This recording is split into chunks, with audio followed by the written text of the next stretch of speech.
Bonjour, j'espère que vous allez bien. Aujourd'hui, vidéo très spéciale parce qu'il y a un nouvel habitant dans la famille. J'ai adopté un chat. J'ai toujours grandi avec des chats, depuis toute petite on a des chats. Chez ma mère il y a toujours Tika, la chatte grise qu'on voit dans toutes mes vidéos, dans mes stories dès que je suis chez elle, je suis toujours avec eux, collée avec Tika, etc. Vous avez suivi mon adoption de Bali, que j'ai adopté du coup en juillet 2021, et qui a maintenant 2 ans. 2 ans bientôt et demi en fait, 2 ans et demi oui, il est né en mai. Faut savoir que Bali ça a été quand même un gros changement dans ma vie parce que je voulais vraiment avoir un animal dont j'étais capable de prendre soin et que même si il lui arrivait les pires des coups, que je puisse toujours être là pour lui, pour répondre à ses besoins. Et devinez quoi, l'univers m'a bien entendu. Je vous fais le résumé pour ceux qui n'ont pas vu la vidéo, mais en gros, Bali, dès l'instant où je l'ai eu, ça allait plutôt bien, et au mois d'octobre, soudainement, mon lapin, un jour, en rentrant à la maison, a un œil fermé. Donc là, c'est l'inquiétude et tout, je me dis qu'est-ce qui se passe. Et donc, je fonce ni plus ni moins au vétérinaire, sachant que les vétérinaires NAC, j'étais près de Paris, donc il y en avait une, mais il fallait faire genre 1h30 de route. Le bilan tombe, et en gros, Bali a une uvéite.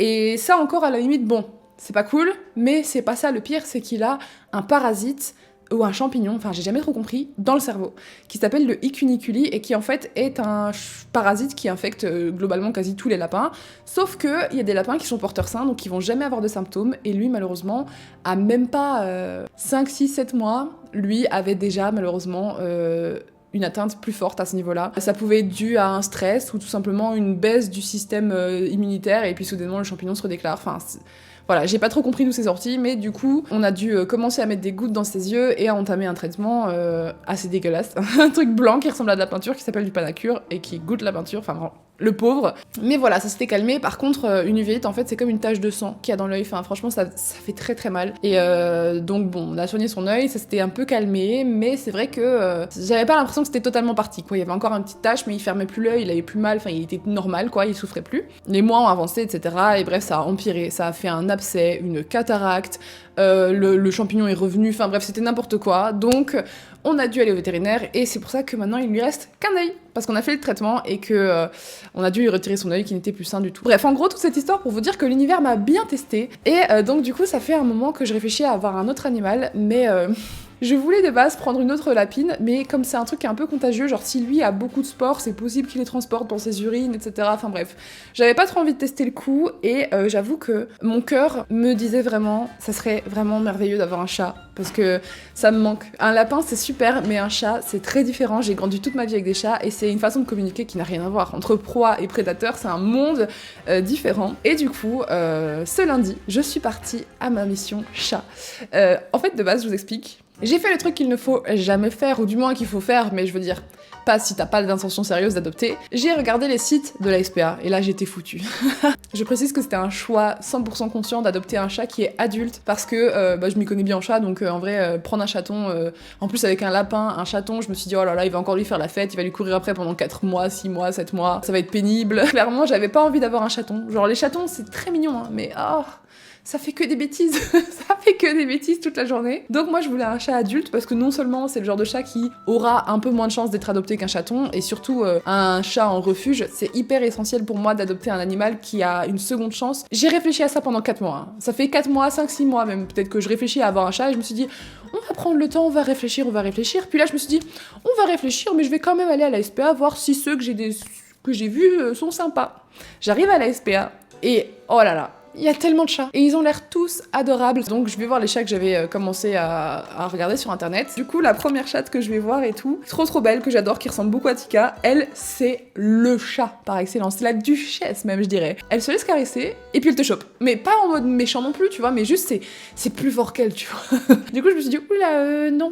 Du coup, je vais vers d'autres chats qui ont l'air plus calmes, sauf que le chat ne veut pas que je l'approche. Mais quand je dis qu'il veut pas que je l'approche, genre il se barre et tout. Donc je me suis dit, bon écoute, on va pas insister, s'il a pas envie d'être approché, etc. C'est pas grave. Donc je visite 2 box sur 3. Au moment où elle me dit, est-ce que vous voulez visiter le 3e box avec les chats, je dis, écoutez, oui, mais moi, j'avais pas repéré de chat particulier qui m'intéressait dans celui-là. Et là, c'est toujours quand on s'y attend le moins qu'on trouve l'amour de notre vie. Et là, je vois Garou. Bon, le nom, on repassera. Moi, je l'ai renommé parce que Garou. Mais Garou, un grand mâle, tout mignon, noir, aux yeux verts, adorable. Je vous jure, le coup de foudre. Oh là là, il est tellement câlin. Genre, il était perché sur son truc. J'arrive, il se laisse caresser, puis après, il est là. Oh, il en demande que des câlins tout le temps. Je peux même mettre ma main près de sa bouche, sur ses moustaches. Il s'en fout. I fell in love. Je cherchais un chat qui avait un tempérament facile et lui, tu pouvais mettre ta main ici. Mais j'ai testé, hein, j'ai tout testé. J'ai testé de mettre ma main là, ma main sur le ventre, voir s'il me mordait ou si tu vois, s'il avait le réflexe. Ou... J'ai même essayé de le porter et tout. Et il était en mode qu'est-ce que tu fais mon ref, je comprends pas ce que tu fais. Donc il a juste sauté de mon épaule, mais il m'a pas mordu, il m'a pas griffé, il a pas craché, il a jamais rien fait. Et j'étais là en mode ok. C'est lui qu'il me faut, parce que comme il fallait que j'introduise avec Bali, ben je voulais qu'il s'entende bien et au moins avoir un chat qui a un tempérament très mou. Et lui, alors là, plus pas ta pouf que ça, tu meurs. Je fais mon formulaire d'adoption, donc on a 1 semaine d'attente avant de récupérer le chat. Je pense que c'est pour être sûr de faire le bon choix, pour réfléchir, et je trouve ça bien qu'ils mettent 1 semaine en place. Donc je suis allée le chercher et l'adopter. Et je vous ai filmé, du coup, sa petite acclimatation, parce que il a fallu du temps, surtout avec Bali. Voilà, je vous montre tout ça. C'est parti.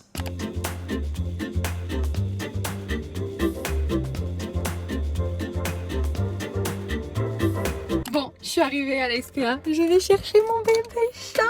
J'ai acheté quelques trucs, je vous montrerai plus tard. Et vous allez voir mon bébé Garou. Tu cherches mon bébé. Il est tout terrifié, donc on va pas traîner. Oh mon bébé d'amour. Oh non, ok. On se met en route, ça va. La livraison de la litière a eu du retard, du coup. Elle arrive demain, donc c'est pas grave. J'ai improvisé, j'ai une boîte en carton. J'ai mis de la litière là. Il y a son petit doudou, je crois que c'est à lui. Du coup, je lui ai mis la plus petite pièce parce qu'il paraît que quand tu as un chat, d'abord tu le laisses tranquille, tu le mets dans une petite pièce et il s'acclimate. Moi, mes chats, ils ont toujours grandi dans la maison, donc j'ai pas trop l'habitude. Je lui ai fait une petite cachette ici, Sony cachette s'il veut se cacher. Comme mon bébé d'amour. Maman se dépêche, elle te laisse tranquille après. Oh, petit cœur. Il est grand. Bon voilà, j'ai mis en lockdown. J'ouvrirai la porte, j'irai lui dire bonjour dans 2 heures ou quoi. J'ouvrirai la porte pour le laisser un peu véhiculer. Mais ce qui est chiant, c'est que comme ici, j'ai pas de truc fermé, bah, il peut directement aller embêter Bali. On va attendre, de toute façon, ça va être le meilleur moment de sa vie. Il ne le sait juste pas encore. Il sait juste pas que je l'ai kidnappé avec amour. Faut que je vous raconte une histoire. Je voulais prendre un arbre à chat trop beau, beige et grand sur le bon coin. Du coup, j'avais envoyé un message à un mec qui en vendait un pour négocier un peu, chose que je ne fais d'habitude jamais, mais que j'ai vu tout le monde faire. Alors je me suis dit bah pourquoi pas. Mais du coup, j'ai proposé au mec de me faire un prix et il l'a très mal pris. Clairement, il était trop vexé et tout. Genre le mec en train de défendre sa vie sur le bon coin, limite il m'aurait insulté, tu vois. Genre j'étais là ok, c'est bon, garde ton arbre à chat. Attendez, il y a mes cachets accrochés au mur. Ça n'a aucun sens. Ouais, je fais des trucs comme ça parfois, des blagues bizarres. C'est tellement inconfortable ce bazar, mais... Aouh. Bref, et donc je n'ai pas réussi à avoir cet arbre à chat pour 20 balles. Donc j'ai demandé sur une autre annonce, mais la personne ne m'a pas encore répondu. Donc en attendant, qu'est-ce que je me suis dit que j'allais faire? Comme il aime bien se percher, je vais sécuriser cette armoire-là pour qu'il puisse aller au-dessus. Enfin, je sais pas trop où ce qu'il va aller, mais je vais mettre un duvet pour qu'il puisse s'y installer, etc. Et voilà. Par contre, j'ai trop la haine, j'ai un nouveau voisin qui fume. Il fume apparemment dans son appartement. Du coup, j'ai des remontées de fumée, des cigarettes en bas. Ça m'énerve. Genre, je fume pas, c'est pas pour que ça pue la clope chez moi, tu vois. J'ai un petit plaid. Mais ça me permettra déjà de voir s'il a envie de monter là-haut ou pas. Ça serait beaucoup trop gros. Par contre, mais est-ce qu'il arrivera à grimper là même? Parce que je sais que les chats sont surprenants, mais il y a des limites quand même. Il y a bien un moment où ils arrivent plus. Sinon là, c'est un peu caché aussi. Moi, je pense que c'est une bonne idée, mais j'ai peur que... Non, on va essayer d'essayer de... Je ne voulais pas, mais il va falloir que je cloue mon armoire au mur parce que s'il essaie de sauter là comme ça, c'est la fin, c'est la muerte. Donc on va mettre là et on va l'inciter à aller là. C'est le problème quand t'as un chat, c'est que tu sais pas tout ce que t'avais depuis le début, t'as tout adapté pour le lapin déjà, tous les câbles ils sont entourés de grilles et tout, mais un chat, ça n'a pas de limite. Du coup dans la chambre j'ai mis ça là. Mais c'est... Je vois pas comment est-ce qu'il va monter là. Après les chats sont surprenants mais genre je pense pas qu'il va sauter sur mes valises donc au pire j'installerai des petites... de quoi le faire monter jusque là. Alors j'ai acheté ce jouet là que j'ai vu que les commentaires étaient super bien parce que je me suis dit au début les couleurs en fait c'est un jouet qui est un peu écologique donc c'est pas des bêtises, c'est du vrai bois avec... C'est pas de l'herbe à chat. Ah si, c'est de l'herbe à chat. La meuf elle a senti, elle a cru qu'elle était... J'ai senti comme si j'avais le pouvoir d'un chat, genre de reconnaître l'herbe à chat. Et du coup ouais j'ai acheté ça pour pouvoir jouer avec lui parce que j'ai toujours eu des chats, dans toute ma vie j'ai toujours eu des chats mais jamais de chats d'appartement. Donc enfin ma soeur en avait et tout et il était pas très destructeur, puis là il a 4 ans quand même donc voilà. Mais je sais que si tu veux pas que ton chat soit malheureux, bah il faut le garder occupé donc j'ai pris ça, un jouet pour qu'on joue ensemble et aussi pour pas qu'il utilise Bali comme distraction. Je lui ai pris ça. C'est énorme, je pensais pas que ce serait aussi gros. Le garder occupé et puis stimuler son instinct de chasseur. Du coup, c'est un jeu de stratégie. En gros, tu mets des croquettes, de la nourriture, tu en remets dans les petits bocals, là-dedans, de la pâtée, enfin tu mets un peu ce que tu veux. Et comme ça, il s'amuse à chercher, il s'amuse à jouer, ça l'occupe. Bali, il a pareil, il a un tapis de fouille. C'est énorme. Génial. J'ai acheté ça for the sake of my canapé. Comme du coup j'ai pas réussi à négocier mon arbre à chat, je vais quand même en acheter un petit. Mais en attendant qu'il arrive, bah du coup j'ai acheté ça. C'est un grattoir, je pense que tu l'installes comme ça. Et puis il peut faire ses griffes tranquillou dessus, ça lui fera du bien. J'ai pris ceci aussi, c'est des gamelles pour chat anti-vomissement, pour pas qu'il soit avec le cou, enfin voilà, c'est adapté pour lui pour pas qu'il soit étouffé par le bol. Et ça, du coup, c'est un petit réservoir à eau. Bon, il est tout petit, hein. J'ai pris une brosse, voilà. Tadam. C'est un petit sapin de Noël, c'est pas trop mignon. Bon, ça fait 2 heures que je fais mes trucs. Je dois vraiment faire pipi. Oh mon bébé, oh non. Regarde le bébé. Il s'est mis confortablement là. Oh, t'es trop mignon mon cœur. C'est bon, je vais juste faire pipi. Donc quand j'ai été le chercher au début, il était très peureux. Il était caché dans la salle de bain et genre il se mettait sous les toilettes comme ça, genre au fin fond des toilettes, sous le siège. Donc j'étais là en mode chérie. Il est resté caché comme ça pendant toute une soirée. En fait finalement c'est au moment où moi je suis allée le caresser pour le chercher qu'il a osé sortir. En fait je pense qu'il avait juste peur et il savait pas ce qu'il y avait derrière la porte, donc il voulait pas s'aventurer. Et donc le fait que je sois avec lui et que je le caresse, ça l'a rassuré et petit à petit il a commencé à sortir. Et donc ça c'était le premier soir. En général je sais qu'il faut laisser un chat tranquille dans son coin, etc. C'est ce que j'ai fait. Mais là, il était prêt à sortir, donc bah let's go. Donc voilà, il est sorti avec moi le premier soir. Bali était terrifié. Terrifié. Mais alors là, oh là là. À un moment donné, il est monté, j'ai entendu Bali courir et je me suis dit, oh là là, ça va être compliqué. Qu'est-ce qu'il y a, mon cœur? T'as fait peur à Bali, non? Ah, Bali, il est pas content. Oh, mon cœur. Bon, la cohabitation, ça va prendre son temps, mais reviens avec moi en bas, toi. Bali qui prend les odeurs en mode, mais c'était quoi ça? Quelle horreur! T'as ramené quoi, maman? Va falloir que je vous fasse les introductions. Donc au début, la nuit, je le faisais dormir dans la salle de bain, comme ça au moins il a ses repères, il fait ses habitudes, il dort sur ses petits trucs, il laisse à manger, sa litière, etc. D'ailleurs ce chat, alors là, par contre, ce chat n'enterre jamais ses merdes. Dans les personnes qui regardent là, est-ce que vous aussi vos chats n'enterrent pas leur merde? Parce que je ne sais pas quoi faire. J'ai acheté une litière qui fait que ça pue pas normalement quand tu enterres ta merde, mais si tu l'enterres pas, ça pue la merde. C'est horrible. Surtout que c'est un chat énorme, il fait 4,5 kg, mais il est pas gros, tu vois, il est juste grand. Donc c'est proportionnel quoi, genre limite j'ai l'impression qu'il y a un humain qui va dans sa litière, enfin c'est abominable. Oh, il est en train de jouer avec son petit... Attendez, je vous montre. Tu fais la star ? En train de jouer avec son petit truc où j'ai mis des croquettes pour qu'il puisse les sortir. Donc voilà, au fil des jours, il est de plus en plus confiant, il se laisse caresser tout le temps. Il se laisse caresser tout le temps. Un gros bébé. Mais le moment que je redoutais le plus, c'était la rencontre avec Bali. Et oh, en fait, la première rencontre, il a été vraiment super curieux et il a pas arrêté de s'approcher super près de Bali. Et d'un coup, tu vois, il est pas brusque parce qu'il comprenait qu'il fallait qu'il se mette à sa hauteur et qu'il s'arrête et qu'il bouge pas. Mais là, pour le coup, je trouve que lui n'attaquait pas. Et Bali, par contre... Je savais que les lapins, ça pouvait se défendre et être hargneux, mais alors lui, à son territoire, c'est son territoire, hein, genre, il était tellement agressif, et là, au fil des jours, je peux vous dire que ça s'est calmé, mais vraiment, au début, c'était compliqué, ils arrêtaient pas de se sauter dessus, etc. Encore, le fait que ce soit Bali qui court après lui, ça me rassurait, mais j'avais peur parce que lui, à un moment donné, du coup, au fil des jours, je les ai fait se rencontrer plusieurs fois quand moi j'étais là, mais le soir, je le laissais dormir dans la salle de bain. Sauf que le 3e soir, ou le 4e soir, je pense, je me suis dit, bon, je vais faire un test, je vais le laisser dormir avec moi, donc la porte ouverte, et on verra comment ça se passe ce soir. Oh mon dieu, j'ai passé une nuit de merde.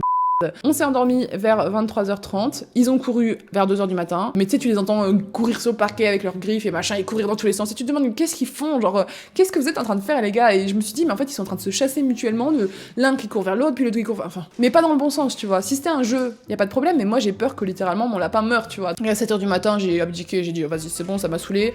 J'ai remis le chat dans la salle de bain pour la matinée, parce que du coup, Bali n'a pas pu dormir, lui, je suppose qu'il a pas dû dormir beaucoup non plus. Et il est là, mon bébé d'amour, en train de jouer avec son truc. Voilà, je l'ai remis dans la salle de bain, genre de 7h à midi, un truc comme ça, pour leur laisser le temps de dormir, etc. Et moi aussi, parce que je manquais clairement de sommeil. Puis je les ai libérés, j'ai surveillé un peu, et au début, il a commencé à courir un peu, et j'ai directement, genre, j'ai fait pchit, tu vois, genre, j'ai dit non, c'est bon. Donc, du coup, ça m'a permis de trouver une petite technique, c'est que quand je suis là, déjà, ils sont beaucoup plus sages, parce que forcément, genre, si je vois qu'il y a une interaction qui pue, je me dis, ok, je surveille, parfois, je mets ma jambe entre, ou ma main entre, ou alors je les caresse proches l'un de l'autre, puis je change de main pour qu'ils sentent leurs odeurs et tout. Petit à petit, je vois bien que y a plein de moments que j'ai pas filmé parce que genre j'étais en train de les caresser les deux en même temps, mais genre du coup ça veut dire qu'ils étaient proches. La peur a vraiment au début laissé place à la domination en mode c'est mon territoire, c'est chez moi, tu te dégages et tout. Et là petit à petit, ça commence à faire place à la tolérance. Donc c'est pas encore le full love, je vous ferai une update peut-être dans un mois, du coup comment ça se passe entre les deux. Mais en tout cas, là tout à l'heure, le chat était dans la petite boule là comme ça, avec en train de dormir tout simplement, et Bali voulait aller dans la boule, mais je crois qu'il l'a pas vu, enfin j'ai pas compris comment il a pas pu le voir, et du coup il a voulu rentrer, et au dernier moment il était vraiment genre collé au chat, et donc le chat était réveillé, et j'avais tellement peur que le chat lui mette une grosse patate, parce que il l'a quand même fait quelques fois, lui mettre une patate, mais sans griffe, donc c'est déjà ça, et pas du tout, et Bali a eu peur, et du coup il est parti. Mon rêve, ce serait vraiment qu'ils s'entendent, parce que j'ai vu des vidéos tellement mignonnes avec des chats et des lapins qui s'entendent, mais encore tout à l'heure il a fait un petit coup de flip là, où le chat est à côté, et il a fait un petit bond, enfin vraiment Bali c'est un petit démon, genre... Ah par contre, il s'est passé un truc, on m'avait prévenu à la SPA, on m'a dit, ça se peut que les premiers jours, quand il arrive, il ait une petite diarrhée, ou alors qu'il ait un rhume, etc. C'est normal, ça peut être le stress et le changement d'environnement. Ouais, on m'avait prévenu qu'il pourrait avoir la diarrhée. Hein. Mais alors ça, ce qui m'a fait là, je n'ai jamais vu ça. Ok, donc on est le jour 3 et je dois aller quelque part. Mais du coup, je me suis levée, je vais coucou mon cœur. Je vais nettoyer la salle de bain parce que voilà. Et mon copain m'a prévenu qu'il avait la diarrhée. Coucou mon bébé. Bah alors, t'es malade comme un chien. Waouh. On m'avait prévenu qu'il aurait probablement la diarrhée, mais pas que. Il a chié partout. Il a chié sur le mur. Alors j'ai déjà eu des chats dans ma vie, mais j'ai jamais eu des chats volants qui chient sur les murs. C'est à hauteur de mes... Ne soyez pas en colère après vos animaux parce qu'ils ont chié partout. Dites-vous que pour eux ça devait être abominable, parce que franchement pour qu'il arrive à chier sur un mur... Parce que là du coup je suis en train de changer son alimentation doucement. C'est pas facile pour l'estomac, puis le changement d'environnement. Il y en a sur les serviettes, il y en a partout. Pauvre cœur. Qu'est-ce qui s'est passé? Je suis choquée. Enfin, en plus c'est bien sec, collant là comme ça. Franchement je me dis le pauvre il a dû passer un sale quart d'heure pour que ça finisse partout comme ça. Il a à 1 mètre de hauteur. Comment il a fait pour mettre du caca à 1 mètre de hauteur sur le mur? Heureusement là il va beaucoup mieux, il a accepté doucement et sûrement, il accepte l'environnement et la transition de croquette, donc Dieu merci. Donc voilà pour les infos, et pour ce qui est du prénom, j'ai choisi le prénom Aku, comme dans le voyage de Chihiro le dragon, parce qu'en fait de base, je trouvais qu'il avait une tête à s'appeler Mika, Misha, Miko, Milo, mais en fait je sais pas, c'est trop doux, et je me suis dit, il est vachement gracieux, et je trouve avec ses poils etc longs, ça pourrait totalement être le dragon dans le voyage de Chihiro, donc je me suis dit Aku, ça lui allait pas trop mal en plus. Donc voilà, je vous présente Aku, il a 4 ans. Je pense que j'aurais pas pu trouver chat plus adorable, voilà, même si il y en a des beaux... Non, en fait je dis ça, mais si vous n'avez pas de chat chez vous et que vous vivez en appartement et que vous voulez un chat, je vous conseille sincèrement d'adopter, et si vous avez les moyens aussi, d'adopter un chat FIV. Donc c'est des chats qui ont le sida du chat, et ils sont tellement gentils. Ils sont tellement gentils, genre vraiment, faut que vous alliez les voir à la SPA, ils sont tous gentils, genre ils étaient tout câlins et tout. Mais c'est des chats qui ont des systèmes immunitaires un peu plus faibles, donc ils sont moins facilement adoptés, parce que ils peuvent pas sortir, ils peuvent pas être en contact avec d'autres chats qui ne sont pas malades. Tu peux par exemple adopter 3 chats qui ont le FIV, la FIV. Moi c'est ce que j'aurais fait si j'avais pas d'autres chats dans ma famille. Mais sinon, un jour, en plus des galgos qui seront sauvés d'Espagne, j'adopterai peut-être des chats FIV, parce que pour moi l'adoption c'est le plus beau cadeau qu'on puisse faire à un animal, et surtout, enfin si c'est pas nous qui va le faire, tu vois, si c'est pas toi qui t'en occupe bien, qui va aller adopter un chat qui a déjà X années? Parce que comme on a vu, je me suis renseignée, j'ai regardé des vidéos YouTube des gens qui adoptaient des chats, et la plupart des gens adoptaient des chatons, tu vois, et je me disais c'est dommage, enfin les chatons ils auront jamais de mal, même si je comprends que oui on a envie d'avoir un petit chaton parce que c'est mignon, mais enfin moi perso les chatons c'est l'enfer, je sais très bien que c'est l'enfer, ça fait que jouer, ça court partout. Moi je voulais vraiment un chat tranquille avec qui faire des câlins, dormir le soir. En tout cas merci beaucoup d'avoir regardé cette vidéo, sachez que peut-être que je reprends cette chaîne YouTube doucement mais sûrement. En tout cas je me suis dit que je vais pas faire des vidéos pour faire des vidéos, mais j'ai quand même pas mal de choses à vous proposer. Comme vous avez beaucoup aimé la vidéo rénovation, il y aura la vidéo rénovation de ma chambre à coucher qui sortira, comptez au moins 2-3 semaines. Mais je veux dire, pour moi, ça veut dire bientôt. Et voilà, je vous fais d'énormes bisous. Merci beaucoup d'avoir regardé. À la prochaine. N'hésitez pas à vous abonner, mettre un like. Ciao, ciao!